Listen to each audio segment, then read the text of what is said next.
Let's do this. There we go. Hey, everybody. Welcome back. Welcome back. We're live here with Money Move Show with Wendy Lee. Been out of the saddle a little bit. Say hi, everybody. What's up? Good deal. Hi, everybody. You guys, let us know that you're here. Comment. Yeah, definitely. You're watching the replay. Tell us you're on the replay by telling us where you're from. Yeah, exactly. That's good. That's good. And we're on YouTube too now. So YouTube too. So YouTube One also. So make sure you give us a like, show some love, and share this with your friends, family, or whatever you find it valuable.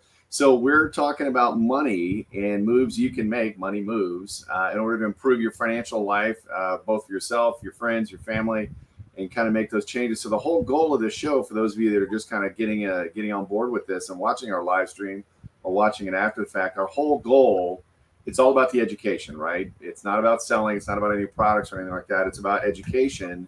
That we're not getting in schools, right? They're not teaching us about money in schools. So we're teaching people how to save more money, how to make more money, how to grow it, and obviously how to keep it from taxes and whatnot. So I'm excited to be back. I've been out for a little bit, school's kind of kicking in and things like that. I know, Wendy, you've been super busy as well. Just got back. We both were in Florida. We were passing as we were going to and from Florida. Yep, I waved as I was going by. I don't know if you saw me or not. So through the plane. That's right. That's right. Yeah, my kids start school next week, but I got kids moving into college this week. I'm excited. Everyone's going to be back within 12 minutes of each other. Yeah, that's awesome. Yeah, you're in Chattanooga. I was down there yesterday dropping up. I was actually there the last 2 weekends. My son, I know, right? But we've been running again. I moved my son from his apartment to his house down there for his senior year. I took my little girl down to her freshman year. So I got 2 kids in college at the same time. So it's like they're both at UT. Both at UT. Yeah, it makes me feel good that Big Brother's down there her freshman year. So I'm not gonna lie. And then we've got my youngest started his junior year of high school this past Friday too. So it's every parent I think nationwide over the next couple of weeks is going to be breathing a sigh of relief as normality starts coming back to their lives from a schedule perspective. I know, right?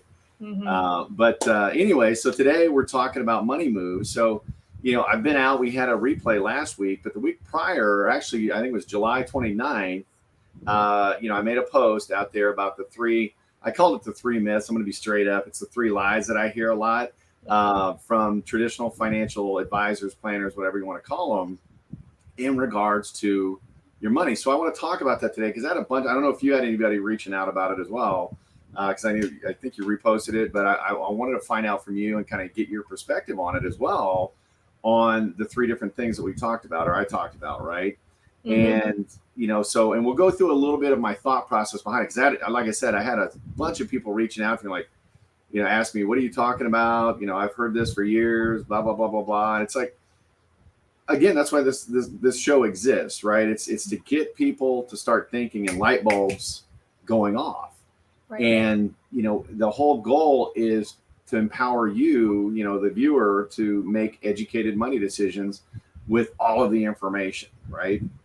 Yep. And so, I know you're on board with that. I've seen some of your posts out there, as far as making money moves and things like that. I know you're educating people a lot on how to make money, which is fantastic. Just for the record, everybody, millionaires have 7 streams of income. Don't try to do it on one. And Wendy's obviously fantastic at that as well. So, but the first one that I'm just going to jump in, was you don't need as much money in retirement. I don't know. Wendy, have you heard that before? Yeah, like your kids are grown, you're empty nesters, right? House is paid off. Stuff's paid off, so you don't need as much money. Yeah, exactly. And when you first hear it, that kind of first glance, it's like, yeah, that makes sense. I don't need as much money. But then reality sets in, right? Because you look at, and I've asked this before to people, and I may have asked it to you. You look at your week today, right? The Sunday through Saturday. What's the most expensive day typically in most families' lives? Saturday. Yeah, Saturday or Sunday, right? Why? Well, because I'm not working. I get to go do my things, my golf, my outdoors, or go on vacations, many weekend trips, whatever. And that's what retirement is. It's like a whole bunch of weekends all bunched together, right? Yeah. It's like I took my family traveling for 9 weeks, and we rented our house that we were living in, because we sold and then we didn't know where we wanted to be. So we rented a house, so our lease was up. So we were like all excited. We're like, we can travel and we're not going to have rent. We'll just pay Airbnbs, hotels, stay with friends. Yep. A lot of our Airbnbs were actually paid for by me promoting them or whatever. Yeah. And we had friends we stayed with. I'm like, we're going to save so much money. Yeah. No, we did not, because it was like constantly my kids, everybody wanted to be constantly entertained and go see all the things. We had so much free time on our hands, right? Because we didn't have that normal schedule. And we spent way more money. Oh, yeah. Than we thought we would. Yeah. Because, and that's the same thing happens in retirement. You finally get to go do the traveling you want to do or things like that. And you still have expenses. I mean, you still have all your utilities. You may not have a mortgage payment, if you've kind of timed that to go with retirement, but you've got all the other stuff going on. Not to mention you've got healthcare to think about, medical stuff, and typically, retirees have more medical needs and things like that. Not to mention we're a transient society today. People are moving left and right. So you got to go see the kids, grandkids, or things like that. You're doing what you did, hop in an RV or do whatever, go do the Airbnb, and, stuff costs money. Yeah. And back to the grandkids.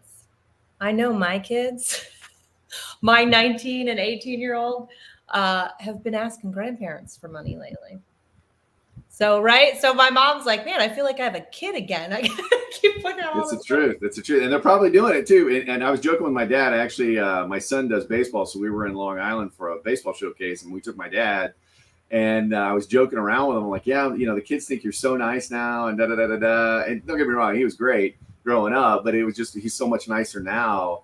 And I said, I told him that you're trying to get into heaven. So, you're closer, so you're trying to do what you can. It's, obviously we've got some dark humor in our family, but it's one of those things that grandparents want to give and stuff like that, and it actually costs more during retirement or as much. And think about it like this: I mean, you worked your entire life off, your butt off, right? You finally get time to go do the things and stuff like that, and you've got a certain standard of living you're used to. And I don't care if you're making $5,000 a month or $50,000 a month or whatever. Do you really want to take a pay cut? I mean, because that's what it boils down to when you live on less money, right? So that's kind of that big factor, number one. And I think it's just bumpkiss when I hear that. You start to do the numbers. And the other thing, well, I'll have the cars paid off and stuff like that, and that's great. But you've got to look at retirement isn't an end date, right? It's not, okay, I'm 60 or 65 or 70 and I'm done. It's just la, go sail off into the sunset. You've got another 20, 25 years of life. Yeah, that car is not going to last 25 years, right? Nope. Those things that you have are not going to last 25 years. Those clothes, don't save them because a lot of stuff comes back, right? But you're going to need new clothes and things like that. But it's just, I scratch my head at that. But on paper, it looks great. Yeah, I would use less money. Now, I have some people, and this is one of the comments I had a person reach out to me. Well, I'm making significant income, making $300,000 plus a year. This person I was talking to, I'm definitely going to need lower income when I don't need that much. Okay, and I get that. That's the outlier, right? And that's the statement I always say about, whether it's talking about money or solutions on money or anything like that. There's no one size fits all. But here's my question to that person: why would you not want to earn that much in retirement? Have that much in retirement? Good question. What if you could have your money that you're making now working for you so that you're even more wealthy in retirement? Exactly. Like, why do we lower our standards so much and think, and here's the thing, people think it's selfish. And I want to say, think outside of yourself. Think about the people you can bless, the people you can help, people that you can give experiences to, right? Mm-hmm. There was a girl in a local group that I'm in that was, saying, basically her husband, she's so stressed with her kids. Her husband said, go take a night away, like have a night away. She's like, I can't even afford an Airbnb to have a night away. And there were like 5 people in the comments saying, I'll pay for your night away. And I thought, how awesome is that? So why would somebody making $300,000 a year go, oh, I don't need that much in retirement? Well, that's freaking selfish. Well, yeah, from that perspective, I can see that. Yeah, no, from that perspective, I can see that. In your own comfort. So I would challenge that person.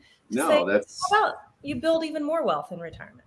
Yeah, that's an awesome perspective to turn around and give that away. To your favorite charity, your favorite family members, or whatever. That's an awesome statement, I mean, it's one of those that, again, you're thinking about yourself. What about others? Not to mention, you have family members and things like that with stuff going on. How awesome would it be in retirement to be able to give that gift that you were just talking about, that financial gift? Say, hey, you pay me back if you can, or don't, just take it as a gift, or whatever the case may be. Just go enjoy some stuff. Going back to those grandkids, how awesome would it be to take an entire family trip to Disney World, right? So I completely get it. But the long and short of it is, odds are you're not going to have less money or need less money in your retirement years because of all those different factors, And so the other one I hear is, kind of ties into that, is you're going to pay less in taxes, right? And the logic follows, well, since I don't need as much money, I don't have to worry about as much taxes, so I'll pay less in taxes. My money will last longer, right? That is a load of bumpkins too. Okay, I want to say some other stuff, but I want to keep it PG. But and the reasons behind that are several different reasons. Number one, and I'll just ask you, you look at what's going on in the economy, right? Tax rates today are not at an all-time historical low, but pretty low historically. But you talk to most people, and that's the challenge is when it comes to financials and things like that. Most of us, just the average, John and Joe out in the street, we don't really have a historical preference. And you always hear people have a small memory or short memory, excuse me, when it comes to money matters. And you look at that, and do you think taxes from where they are today are going to increase or decrease? What would you say, Wendy? Increase. I mean, they can't decrease. I mean, seriously, right? I mean, it's like, oh, hey, this, that, or the other. I posted an article last week. There are a lot of Americans, wealthy Americans, not just, average Americans, but wealthy Americans actually surrendering their citizenship to move to other countries. And that's just like, to me, that's just like, what? And it's all about the taxes and kind of where they're headed and things like that. But you look at the historical tax rates, I'll ask you the question, and maybe you know the answer, maybe you don't. And this is for everybody too. You look at taxes today, and I'm talking federal taxes only, not state income taxes, but federal taxes. What do you think historically the highest rate's ever been? I believe I heard Jim Rohn say that in his lifetime at one point they were 90%. I don't know if he was exaggerating or if that's true. Actually, he was short selling it a little bit. What? Okay, he was short selling a little bit. It was over 90%, and it's been over 90% several times. You look, and you can Google this stuff, folks. I'm not making this stuff up. Yeah. I mean, you go back historically, and I think it was 1946, 1948. Can you imagine? It's like you're only tithing to yourself, and the rest goes to the government. Seriously. I mean, all throughout the 50s, in the early 50s, it was 91, 92%. All throughout the 50s, it was 91%. Started coming down a little bit, though. In the 60s, we were at 77, 70%, bouncing around in there. Okay. It wasn't until 1987, 88, about the time I graduated high school, it dropped down significantly. We had, that's when Ronald Reagan was in, office or wrapping up. And then I think Bush came in right after him, and they were really focused on the trickle down economics was the new thing. But what happened is we stopped bringing the income in as a federal government, right? But then we also kept our spending up. So imagine if you had a job loss, you and a spouse or whatever had a job loss, one of you lost your jobs, and there was only one income left, and you started spending even more. How long could you carry that, right? So taxes have gradually kind of ticked up. We've been bouncing around the high 30s. We're at 37% right now.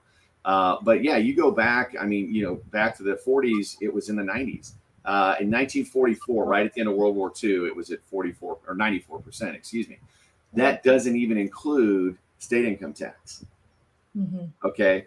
So going back to my statement, you'll pay less in taxes. Well, number one, I still think you'll be making enough money, or you'll be making the money you'll need to make. Number two, taxes are going to go up. So even if you are at that same level of income today, odds are you're probably going to end up shelling more out in taxes, all things being equal, right? Yeah. And that's the big negative on it. It's because of the fact that, okay, tax rates are going to go up because there's two sources of income that the government has. Okay. Number one is income tax. Okay. They don't have additional streams of income other than us, right? Right. But the other silent income stream for the government is inflation. Okay. The government control inflation too. And that's the big piece there too, as far as you look at how much money you need Mhm.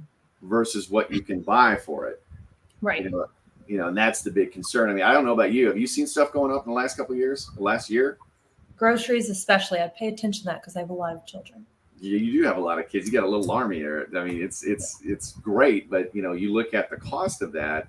Gas has gone up, food's gone up, and this is stuff that every day. Bacon I thought was like $3. My husband does all the grocery shopping. Yeah. The last time I went to buy bacon, it's like $8. I'm like, what? Yeah, it's crazy.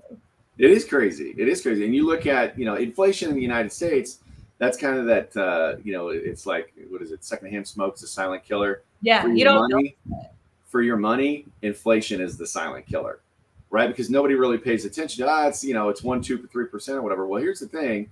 In May, annualized, in May, we were at 5%. June, the numbers came out for June. We haven't seen July yet, but for June, we're sitting at 5.4%. Okay. Now you go back to my comment earlier about, okay, well, I need $5,000 in household income for my retirement years, looking at 2021 dollars. And this is where a lot of people start getting, their wheels kind of go off their track a little bit, because if I flash forward, let's say, I'm 50 years old today, right? And I'm going to retire at age 70. Okay. So I'm going to give myself a solid 20 years. Well, looking at, that 3% average inflation, instead of $5,000, I'm going to actually need a little over $9,000 coming in for that income, right? You tracking with me on this? Yeah, that's almost double. That's almost double. Okay. Not to mention, you start throwing in 5.4 inflation. Mm-hmm. All of a sudden, it goes from 5,000. It's not 9,000 anymore. It's 14,000. Mm-hmm. Just to have the same buying power. And then again, go back to, hey, I'm going to be in retirement for 20, 25 years.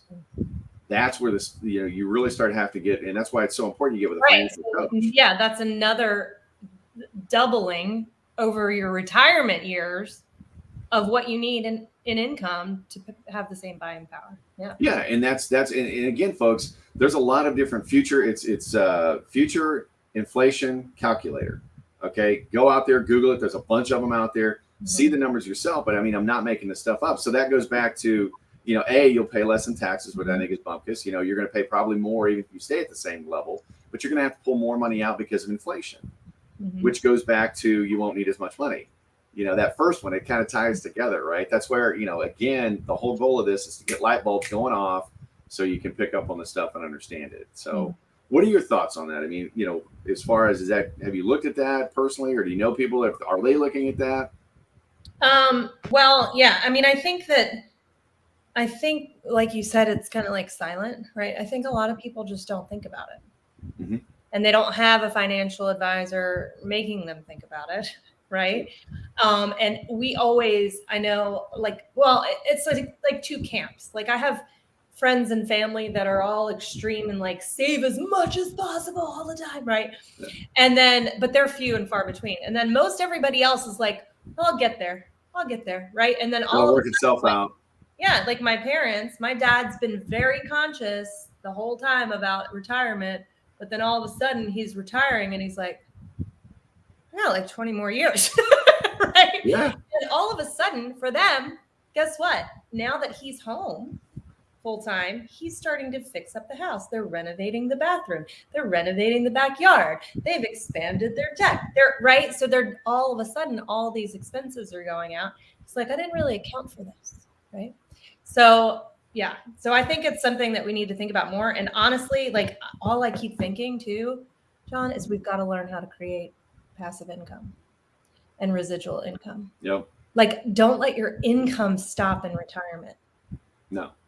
And that's excuse me, that's becoming the new retirement. It's not, I'm going to stop and watch the grass grow. It's, I'm going to slow down and work when I want and what I want. And that's the key to retirement, folks. It's really figuring out a way to continue your income through your retirement years. And ideally you want to go from that active income to the passive income that Wendy's talking about. We've talked about before on the show.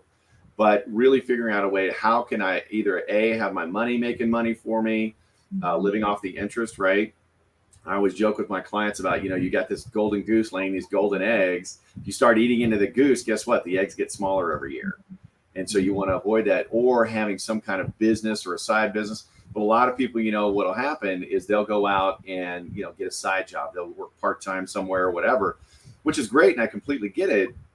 But, that creates a trickle effect or a domino effect into the workforce. You start looking at younger people, when I was a kid, we'd work at McDonald's and Taco Bell and stuff like that, or wherever, fast food restaurants. Well, that's kind of been replaced now with younger people can't find jobs because older folks are staying in the workforce much longer because out of necessity, not because they want to necessarily, but out of necessity. Yeah. So yeah, it's kind of a big impact. And then you look at our savings mentality here in the United States, we're just not saving enough.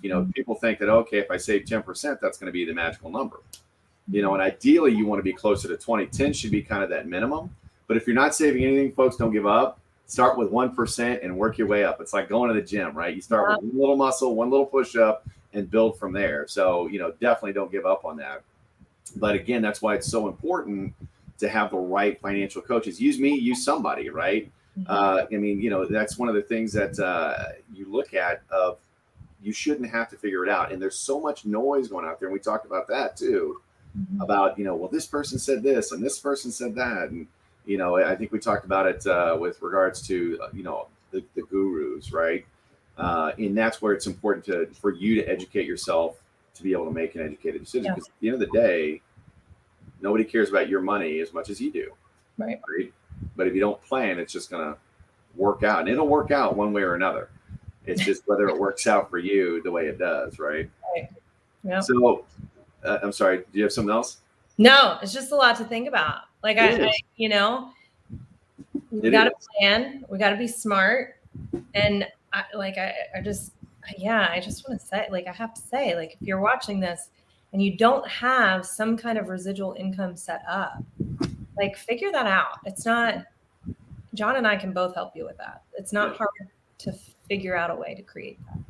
No, and there's a lot of different ways to make money out there. I mean, just a lot of different ways. I was watching the news this morning, the latest horror stories out there, and there are a tremendous. And I'm not a huge JOB fan, right? But there are just an enormous amount of jobs out there right now. But even a side business, that's an active. You're trading your time for money. That's kind of that entry level, right, on the cash flow quadrant. But you start looking at the different ways and different business opportunities and stuff that are out there that you can, create these side hustles or whatever you want to call it, side gigs, part-time or some of the time or whatever the case may be. But yeah, definitely talk to either one of us about that. And, I'd love to hear your posts.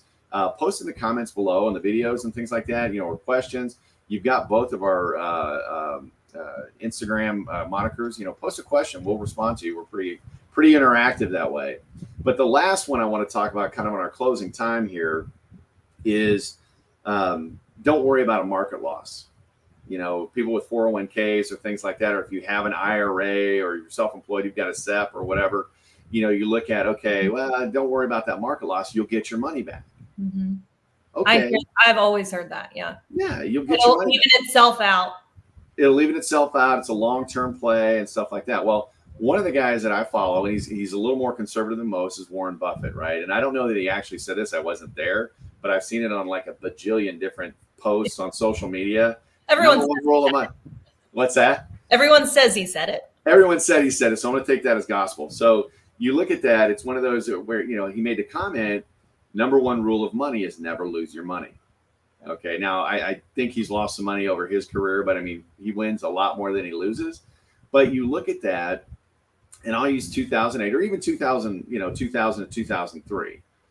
Historically, that 2000 to 2010 is referred to as the lost decade. And the Gen Xers were impacted more than not, baby boomers as well. And the reason is because the money didn't really grow during that decade. And it goes back to the time factor. You're going to work, say you start working at 25, you get that first real job and start saving some money and things like that. And you work until the traditional age of 65. Well, that's 40 years that you're saving and you're putting away money. My money's growing over 40 years. That's not true. It's not growing over 40 years. Okay. Here's why. 2000, the market went down. 2000, 2001, 2002, the market went down about, 40%, plus or minus, don't quote me on that, but roughly around that amount. and the market started coming back in 2003, 5, 6, 7. You started getting your money back, right? Oh, that's with that long-term play, you get your money back. Then 2008 hits. Okay, great. You just lost all those gains again. The market went down. I think the S&P went down like 39%, but it started coming back in 9, 10, 11, 12. So you got your money back in 2012. But between 2000 and 2012, did you really grow any money? But what did you lose? 12 years. Yeah. 12 years of opportunity cost. And that's the huge factor. And there are ways out there, folks, that you can get safety nets on your money and actually get market returns and grow money and things like that. I mean, talk to somebody who knows what they're talking about in order to find out those strategies for you. But if you look at that, you lost those years. So instead of actually growing your money for 40 years, you're actually going to only grow about 20 years. And that's why people are looking at their 401k, kind of scratching their head going, wait a minute, I'm trying to retire here. Yeah. This 401k is looking more like a 201, right? And I know, by the way, I'm going into retirement, and the IRS, right? Theirs, THE, IRS, theirs, they want theirs out of your pocket. So you look at that and it's like, now I got to pay taxes. So that's why it's so important to have a complete strategy on what's going on. But, that's kind of the whole kit and caboodle in regards to those 3 myths out there. Because I hear them time. And I mean, you even said too, you said the same thing. Oh, it's long-term strategy. You'll get your money back. But, the whole, you won't use as much money, you need as much money in retirement. Wrong. You'll need as much, probably even more, right? There are the outlier case. So somebody don't blow up my social media going, oh, that's not true. Okay, I get it, right? Number 2, you're going to pay less in taxes. Probably not. I mean, ask yourself and be honest with yourself. Do you think taxes are going to go up or go down? Most people are going to say go up if they're being honest with themselves. It has to. I mean, you're going to go out. If your expenses don't decrease, you got to go out and get another job or whatever. Same thing with the government. They got to figure out a way, right? And then number 3 is that lots of money away. Oh, exactly. Right. Exactly. Me, I would cut my budget, but you don't do that in the government. So that's my political statement for the day. Just saying. But then the whole market loss piece, right? I mean, you lose time and you lose that opportunity cost. And really, it's you're not growing over those down years. You're just getting your money back that you already lost, right? It's like going to a blackjack table and you lose $100. You slow your bets down to 20 a hand, and you lose once, but you win 3 times. Well, hey, I'm up. No, you're still down $40. So that's kind of the thing. But I don't know. Do you have any closing thoughts on that, Wendy? I mean, would you say that that's accurate on these 3 myths? Yeah, absolutely. I've heard them. I've always heard those. And I've never heard anyone kind of speak against them. So I think it's good. It's a good lesson for a lot of people.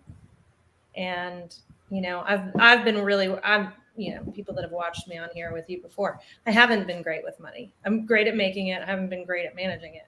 And so that's one thing that I've committed to in my 40s is making that right and learning as much as I possibly can. So I do want to say to people that maybe have been believing the myths that no matter how old you are, it's not too late to turn it around, right? No. But it doesn't mean if you're young that you have all kinds of time to turn it around. That's the thing too. I mean, I wish I could go back to my 18-year-old self or even my 25-year-old self and just stop going out just one weekend out of the month, right? Stop going out for so many coffees or stop going out with your buddies or whatever and just put that money away. I mean, even if you're starting at 10, 20, 30 bucks or 50 bucks, even $100, $100. I mean, with 30, 40 years in front of you, you can turn that into a nice nest egg. Yeah. And I have an 18-year-old that's all into crypto right now. And he's like saying to my dad, just give me like $2,000 and in whatever, in a year, I'll be able to give you this, whatever. And my dad's like, how about you give me $2,000 and I'll put it in a 401k for you. Let it grow till you retire. Right. And let's see what that does. But it's funny. Yeah. There's all kinds of the young generation, man. It's a whole different ballgame for them out there because they, as 18-year-olds have these, I didn't trade stocks when I was 18. But they got these Robinhood accounts and stash accounts and all this. And even on Venmo now, you can buy cryptocurrency. And anyway, that's the story. Well, That's a conversation for another day, but no, it is. But, I want to touch on that a little bit. I mean, that's the big concern of, hey, going out and buying this because they see the flash, the pizzazz, right? Nobody's talking about when Dogecoin went down, was it 67 and it went back down to 14 or something like that? Nobody's talking about their big hits, right? But they're talking about, when it goes up. But people are going out and people, Gen Xers did this, millennials did this in their 401ks, their IRAs, going out and buying a bunch of stuff that they don't know anything about because they're not getting that education. Okay. And that's my whole mission. I was joking with a friend over the weekend that, if you've seen that old Blues Brothers movie, I'm on a mission from God, right? I'm on a mission from God to bring that education out to Main Street America and do whatever you want, but go into it with eyes wide open. Yeah. Right. And know what it is. I mean, it's, cryptos, there's people that make money. There's no doubt about it, but it's a very, very volatile. It's like Forex, right? Which is foreign exchange, trading foreign currencies and things like that. But there are a lot of proven strategies where you can get gains and things like that. But it's all about knowing what the end game is. Where are you trying to go to, and educate yourself and read the books. There's a lot of books out there on this stuff. So again, we're going to wrap up on that. Hopefully this has been pretty good for you folks. I know I always enjoy these conversations. I love what I do. I love talking to Wendy about money and, kind of helping people out there. Do us a favor, though. If you did get something out of this, please share it with a friend. Click that little button below and give us a like, a thumbs up. And we'll see you next Tuesday. We're out here every Tuesday with the Money Move Show on, YouTube or various other access sources. But come out and join us, and we will talk to you next week. Thanks, Wendy, as always. It was awesome to see you. You too. Bye-bye. All right. Bye-bye.